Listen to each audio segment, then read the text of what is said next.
national to grassroots level. So to shed more light on the role of women in the society, and it's part of our extensive coverage on the International Women's Day, which was marked on the 8th of this month.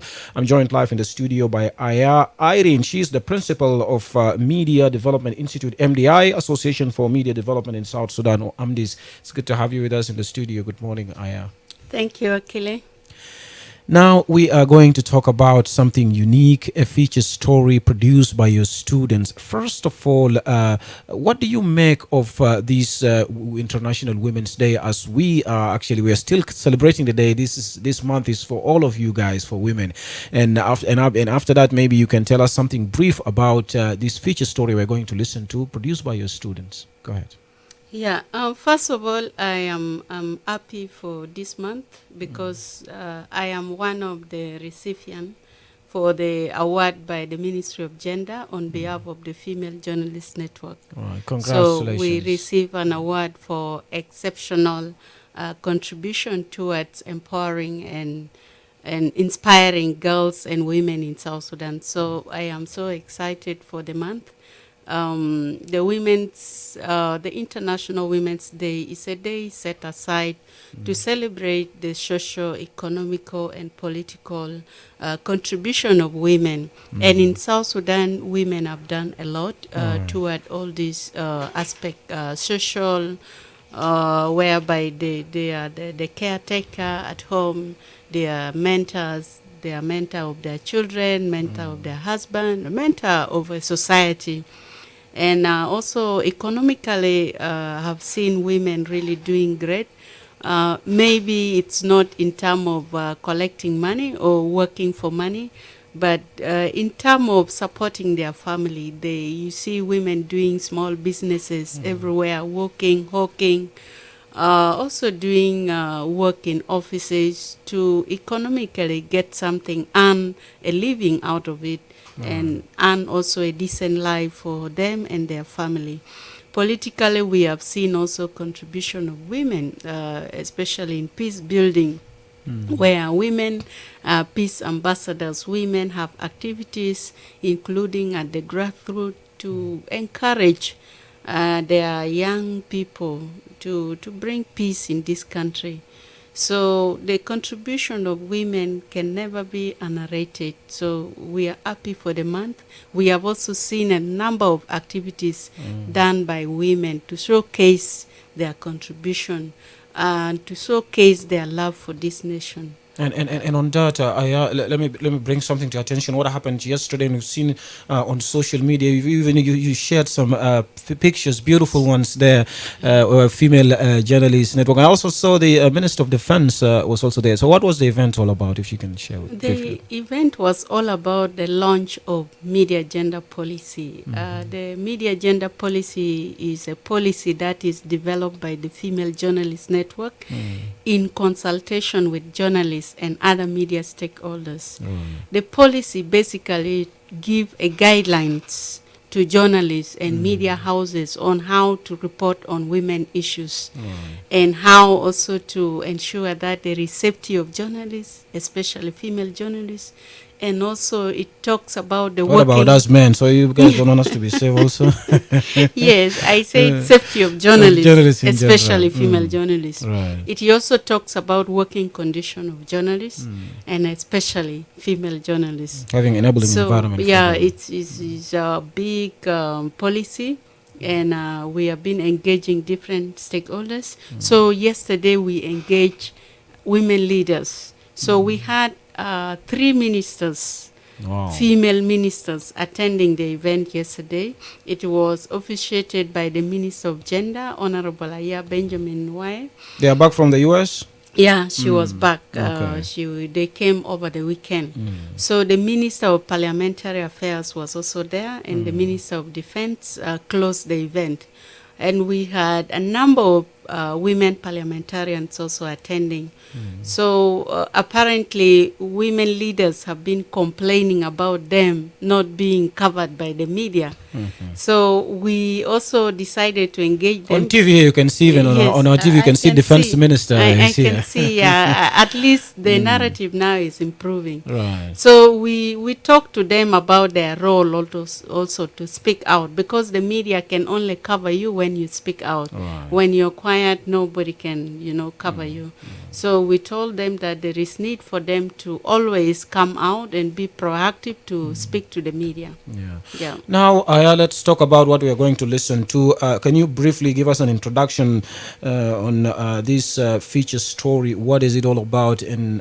And I'm sure everyone wants to listen to this feature story. Can you introduce it before we can play it to our listeners? Yes, thank you so much. First of all, the feature story is done by the student of the Media Development Institute, which is the training wing of the Association for Media Development in South Sudan. So the feature is supported by USAID through Seja Salam project. So they basically supported the student to do this feature story so that to promote their activities on practical training, because we are in the second semester of the academic year, and in this semester the students are basically doing practicals. MDI actually is a practical training media institutions. So when we do things like this, it first of all motivates students, and this is why we are broadcasting it on iRadio, so that they feel motivated. So the feature story, you're going to listen to it. Right. It is perfectly done. If you look at the level of the student, I can say it is perfectly done at our level. At MDI, we are very proud of it. So I would like to invite us, including the listeners, to listen to it, and then we shall talk about it later. Right. And for those watching us also on our Facebook Live, let's listen to this feature story from the students of MDI. Don't go away.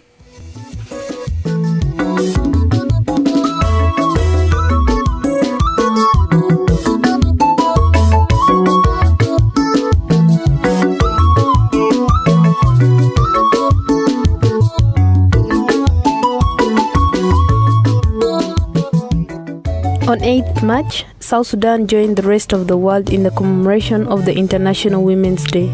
The International Women's Day is set aside to celebrate the social, economic, and political achievements of women. During this year's celebration at Nyakron Cultural Center, the Ministry of Gender, Child and Social Welfare gave appreciation awards to 6 women-led organizations in recognition of their exceptional contribution in inspiring and empowering women and girls in South Sudan. The 6 organizations include Center for Inclusive Governance, Peace and Justice, Crown the Women, National Alliance of Women Lawyers, South Sudan Women Intellectuals Forum, Eve Organization, and Female Journalist Network. 3 women representatives from 3 greater regions of South Sudan were also awarded. I am your host, Alekir Chol, a journalist student at Media Development Institute in Juba.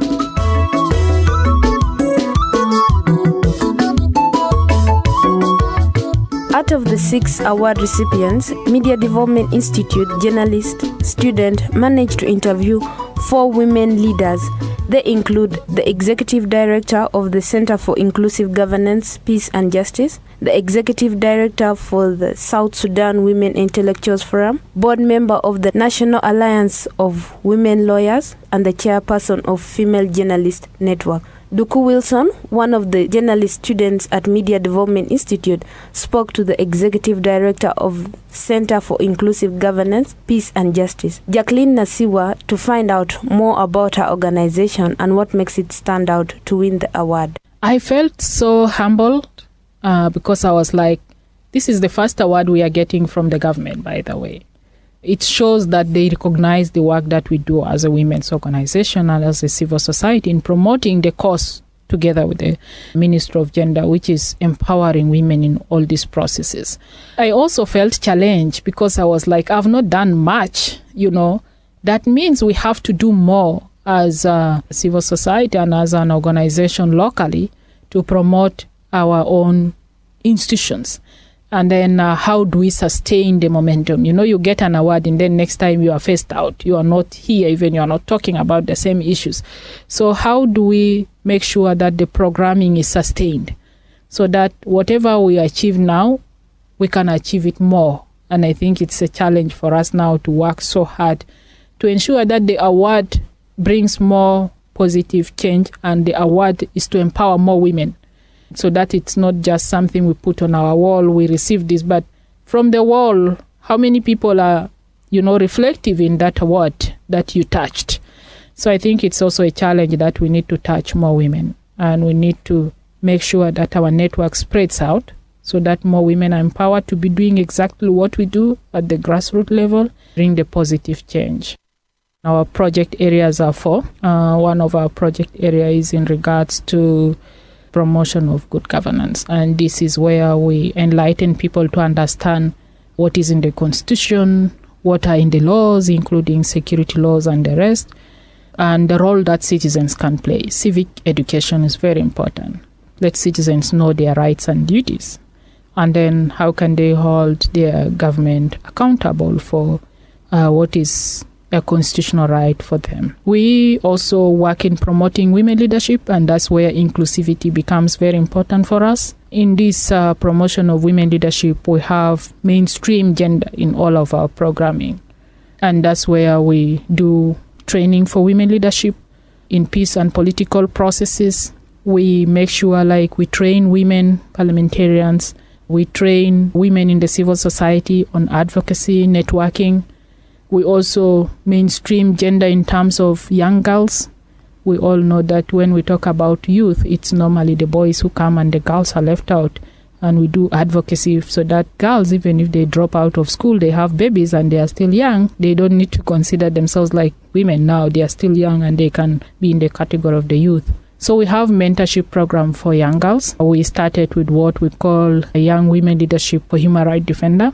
And that group expanded, and we realized that these girls, when we mentor them, they go and do advocacy, they go and do radio, and they are leaders in their own rights. So recently, when we launched our program funded by CARE International from the government of the Netherlands and from the government of Canada, we were able to launch what we call When Women Rise.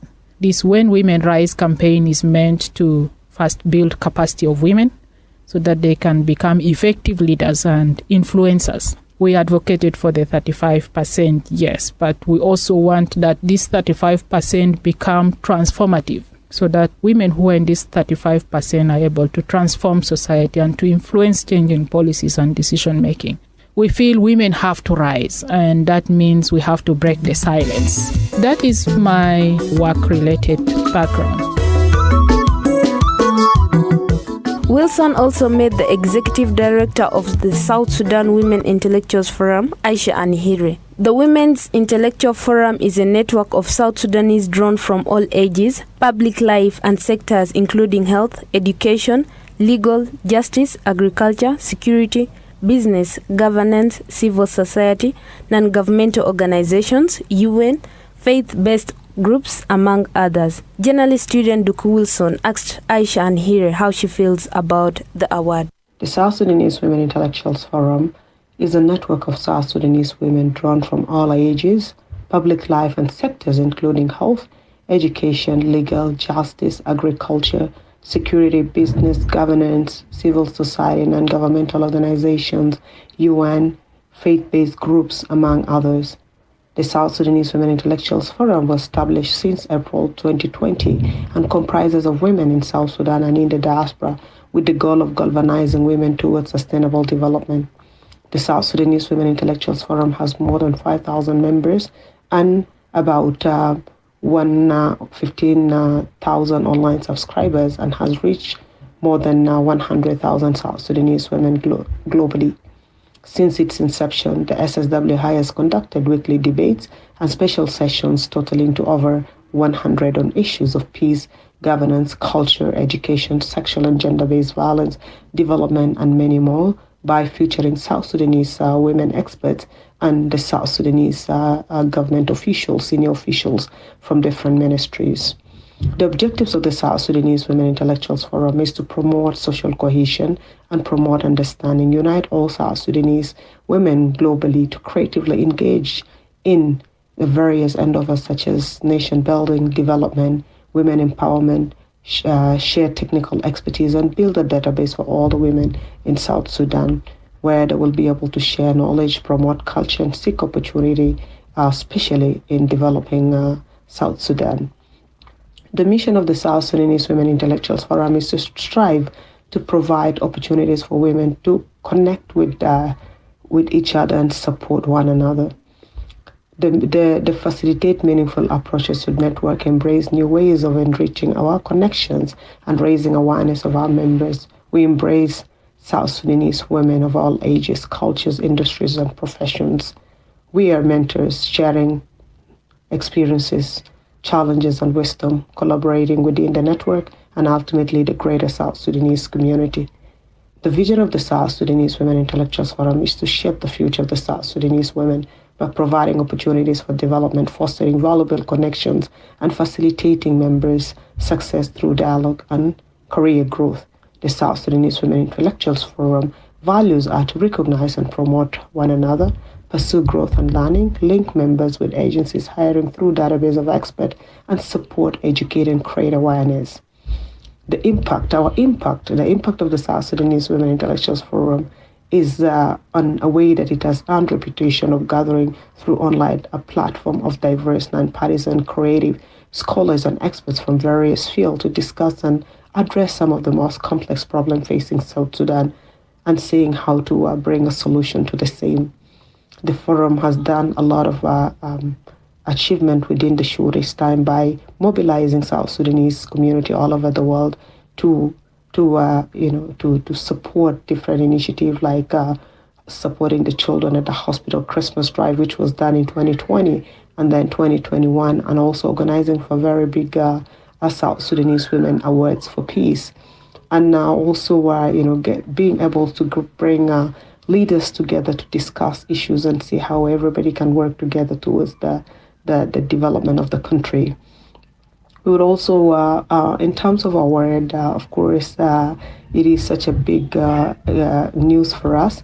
We would like to thank the Ministry of Gender, Child and Social Welfare for recognizing the South Sudanese Women Intellectuals Forum through the recognition award. This means so much to us that the work that we are passionate about resonates with others.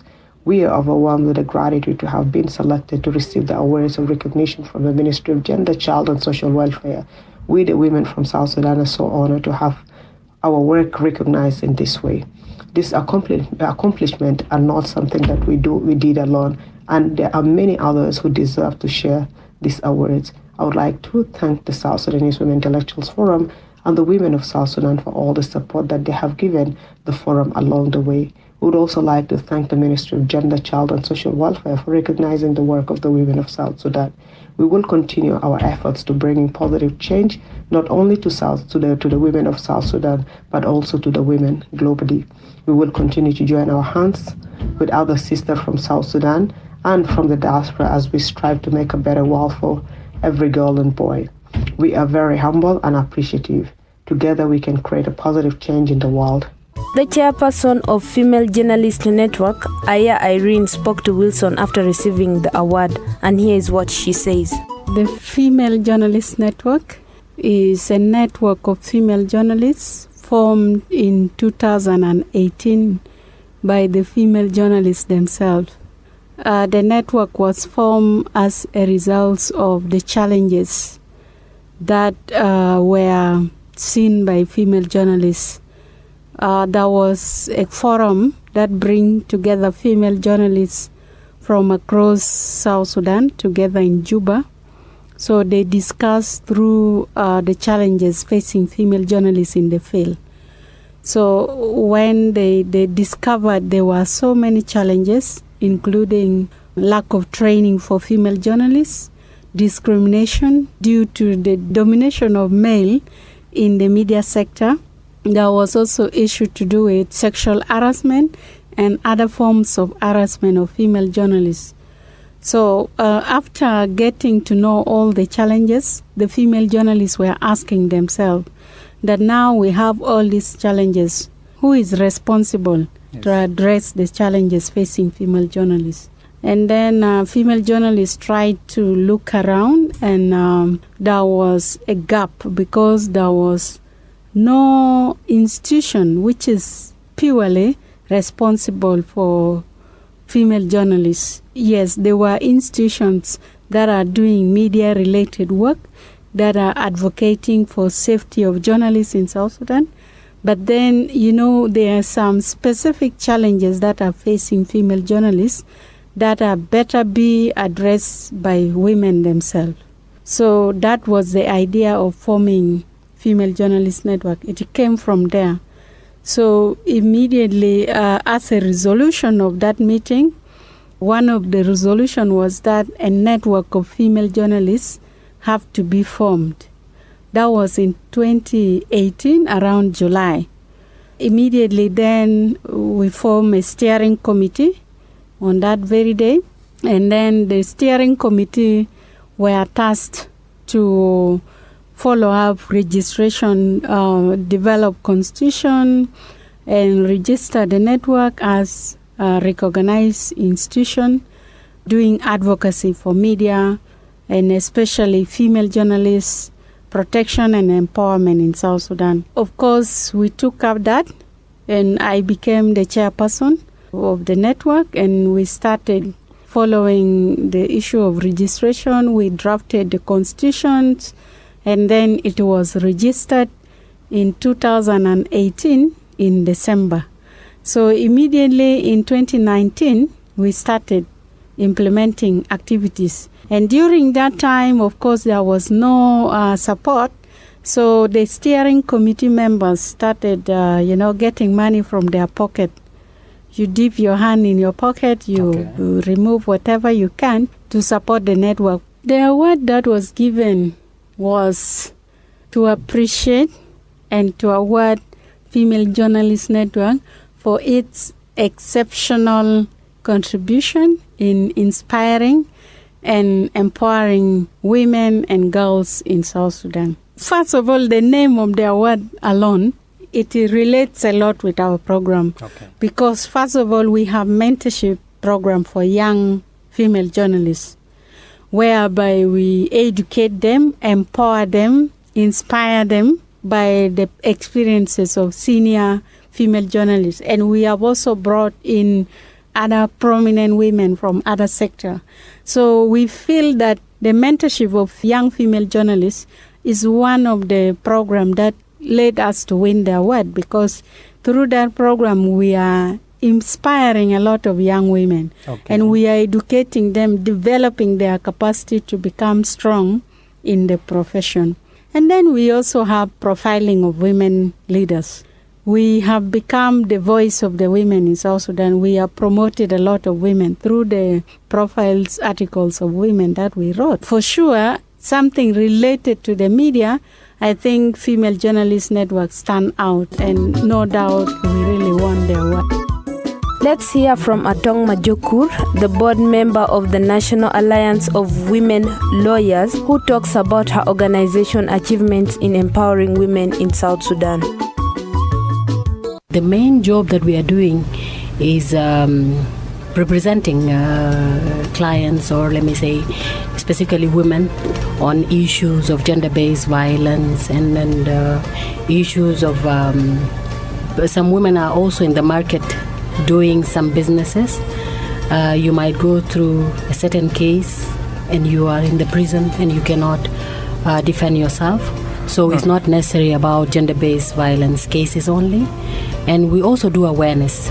Through the organization, we do awareness in terms of workshops and radio talk shows. So that's basically what we do.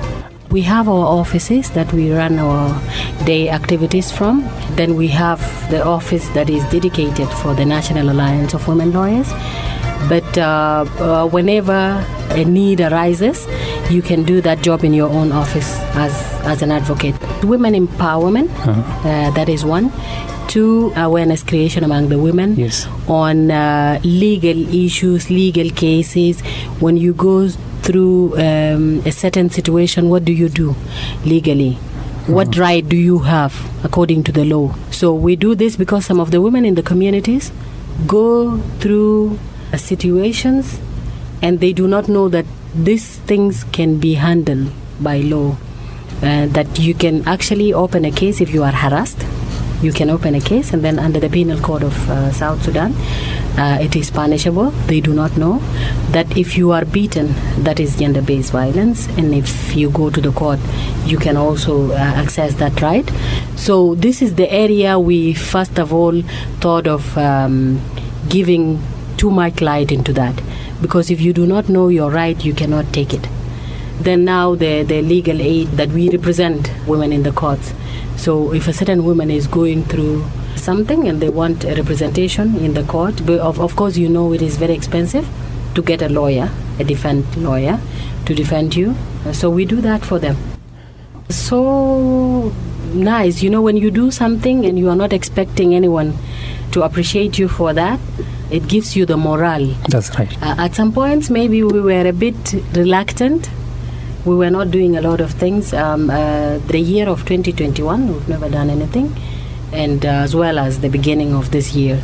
But when we knew that the ministry was taking what we were doing seriously, because we engaged the ministry so seriously 2017, we were also providing a lot of legal services, legal opinions to the ministry whenever they call for us. It's a great thing that as organization, not me personally I'm so excited, and I feel like I should do more. I feel like, yes, we were doing something, but it was tangible to other institutions, and they have seen how important it is. So I feel so good, and we feel like we have an obligation to give more. South Sudan is not Juba.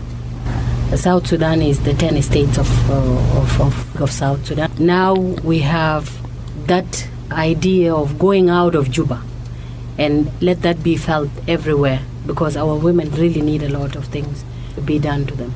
The morale, feeling that you are appreciated. You have not wasted your time, you have not wasted your energy. You are considered as somebody who has an impact to the ministry itself, because Ministry of Gender stays there. Without other organization, they might not be aware about the things that are happening to women and men that are under that ministry. So we feel like now we will engage the ministry so seriously, and we will help the Ministry of Gender to reach out, not only in Juba, but to reach other states.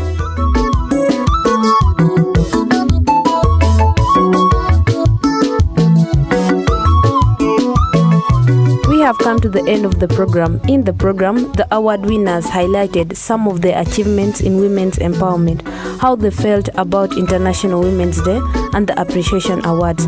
I hope you've learned something from the program. Support women and girls empowerment in South Sudan. This program was produced by journalist students at Media Development Institute in Juba with support from Sheikh Salam, USAID funded project. Thank you for listening, and I have been your host, Alekirchol, a student at Media Development Institute in Juba.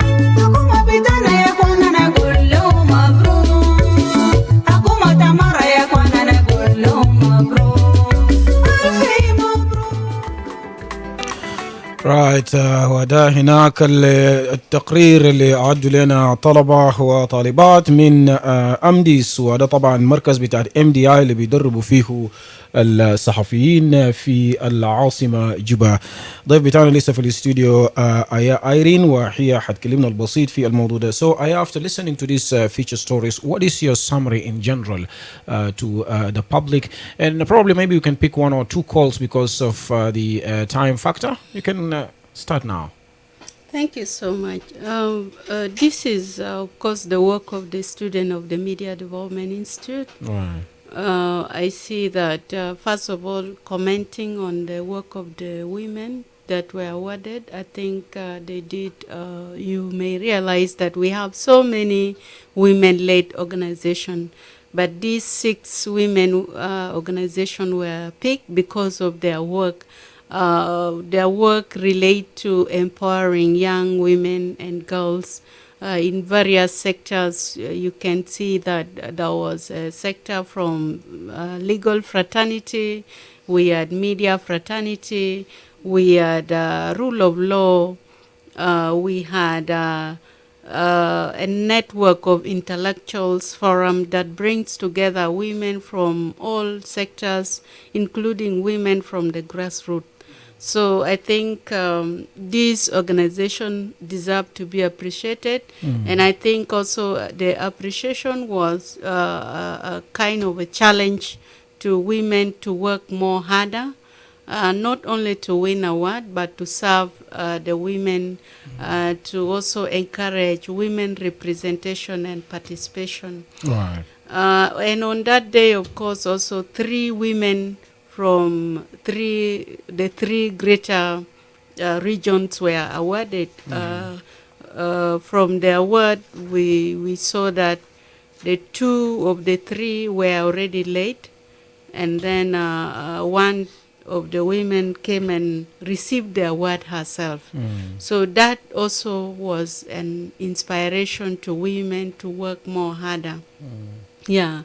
For the student of Media Development Institute, it is a very good thing that they managed to produce this feature story. It has not been easy as a student to go out to the field to speak to people, to interview people. It has really not been easy. And I hope with this now, it is going to encourage them to do more. Yeah. As journalists, we know that it is very difficult to get women to speak to. So them speaking to these 4 women out of the 6 that are awarded is really also something that should encourage them to do more toward gender equality. Right. Yeah. Right. Let's pick 1 or 2 calls now. You can dial 11986 or send a text to 13986 and do have your question to our guest in the studio. We have some comments on our Facebook Live here. Let me read some of them. Christine is saying, good morning, iRadio. I'm watching live in Juba. Another one from T. Bera is saying, good morning, iRadio. Thiang Mabior watching live from Gogrial Estate. Another one from Machar Ateng. He's saying, very incredible and inspiring to hear such amazing stories from our young female journalists from the Republic of South Sudan, and you make us proud of you all. Keep rocking on, and so proud of you, and to hear something positive about our country.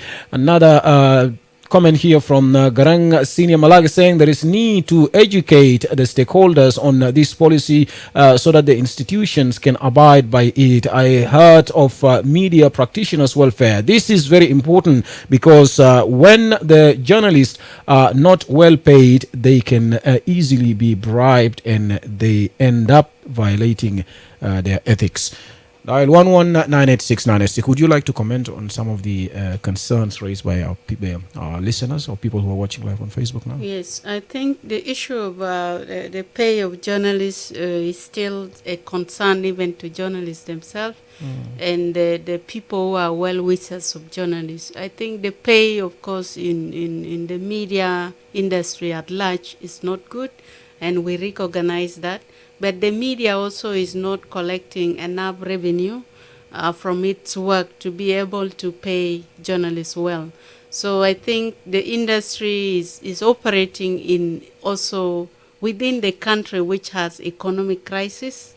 Of course, all over the country we have seen that things are not good economically, but we do encourage media houses to try and pay journalists well, because we expect journalists to be objective, and they should not accept bribe from people or sources. But now you can expect an empty stomach not to accept bribe, for sure. Right. Somebody who is working on an empty stomach can easily be bribed. Right. So this is a concern that as media managers, as media Administrations and industry in general. Yeah. We have to work very hard to ensure that we improve the welfare of journalists. And also another thing is protection of journalists. The environment is not really very conducive, so we also have to take safety of journalists as a priority for all of us, not in the media sector alone, but even the stakeholders, especially government. The safety of journalists is their primary responsibility as government to ensure that journalists are protected. Right. Now, maybe you can have your last remarks as we wind up, Aya. Yeah, my last remarks is I'm encouraging young girls and young women to join the Media Development Institute to be trained to become a journalist. We have been receiving very few applications from young women or women in general when we are enrolling for new intakes. So we are going to have the next intakes of the MDI coming in August this year. So we are going to send out advertisement on our page. We have a Facebook page called Media Development Institute. So young women, I'm calling upon you, if you hear about that advertisement, please come out and join the media industry. Thank you. Thank you very much for joining us. Yes, that was Aya Irene. She is the Principal Media Development Institute, MDI. That's the Association for Media Development in South Sudan, AMDIS, joining us on The Dawn today. It's our pleasure. With that, we have come to the end of the Dawn edition. Do join us again tomorrow morning at the same time to get the latest on what's happening in South Sudan and beyond the borders. On behalf of the Dawn team, producer Charles Wote, my name is Emmanuel Joseph Akilido. Have a good day. Let's listen to this song from Shaggy, Strength of a Woman.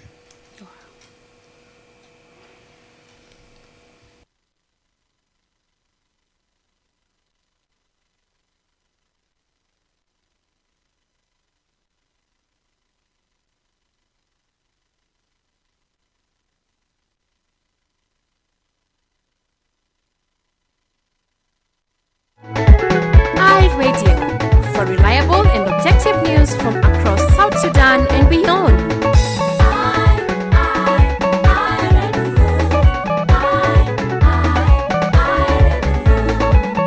You are listening to iRadio, bringing you programs that offer you an in-depth look at the issues that affect you.